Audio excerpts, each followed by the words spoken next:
Assalamualaikum warahmatullahi wabarakatuh. Perkenalkan, saya Yorangga Prayogi dengan NIM 2332035. Kali ini saya akan membahas sinergisme untuk mencapai puncak dengan menggunakan analisis SWOT.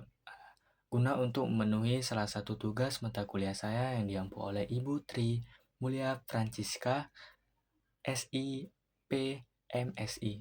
Tapi sebelum masuk ke pembahasannya, saya akan menjelaskan apa itu sinergisme.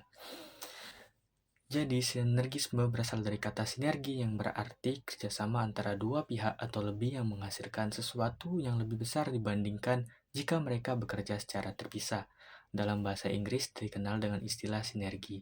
Secara umum, sinergisme adalah suatu proses atau kondisi di mana unsur-unsur yang berbeda, individu, kelompok, lembaga, atau unit kerja, bekerja secara bersama-sama secara harmoni sehingga hasil akhir yang dicapai lebih baik, lebih maksimal dan unggul dibanding jika mereka bekerja secara sendiri-sendiri.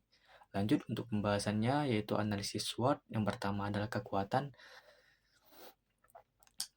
dari sinergisme. Yang pertama itu gabungan kekuatan dan keahlian setiap orang atau kelompok punya kelebihan. Kalau disatukan, hasil bisa jauh lebih hebat atau lebih maksimal. Sehingga suatu orang pandai merencanakan, satu lagi pandai mengeksekusi bekerja bersama-sama.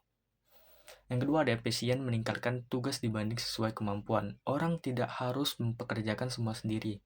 Waktu lebih hemat, tenaga lebih fokus. Yang ketiga ada semangat dan motivasi lebih tinggi. Ketika kita merasa satu tim, kita jadi lebih bersemangat.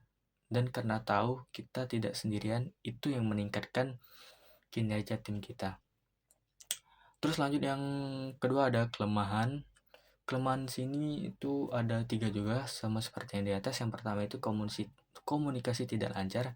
Jika tidak ada komunikasi yang baik, bisa terjadi salah paham atau membuat kerjasama gagal. Yang kedua ada perbedaan tujuan atau ego. Kadang setiap pihak punya keinginan sendiri. Kalau tidak diselaraskan, malah bisa tarik-menarik dan membuat kerja tim berantakan.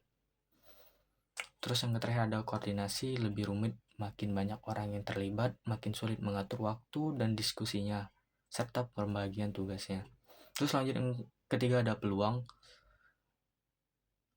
Peluang di sini itu bertujuan untuk bisa dicapai lebih cepat dengan kerjasama yang solid, beban jadi ringan, dan hasil lebih tercapai. Yang kedua ada inovasi berkembang ya.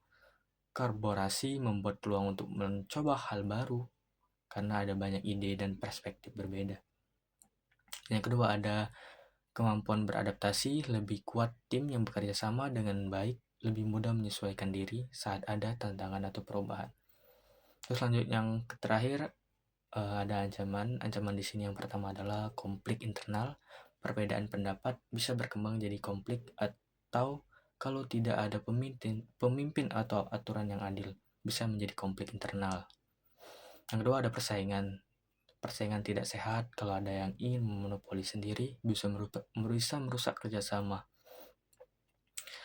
Yang ketiga ada faktor luar mengganggu, misalnya aturan pemerintah berubah atau tekanan dari pesaing atau kondisi ekonomi yang memperburuk. Jadi kesimpulannya itu sinergisme adalah alat penting untuk mencapai kesuksesan bersama. Tapi sinergisme harus dikelola dengan baik karena potensi masalah jika koordinasi, komunikasi, dan kepemimpinan tidak berjalan dengan baik dan harus berjalan dengan baik dan itu harus stabil.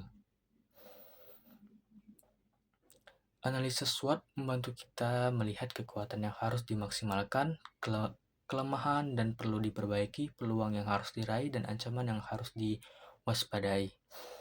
Sekian saja pembahasan dari analisis SWOT atau sinergisme untuk mencapai tujuan dengan menggunakan analisis SWOT. Lebih dan kurang saya mohon maaf. Wabillahi taufiq wal hidayah. Wassalamualaikum warahmatullahi wabarakatuh.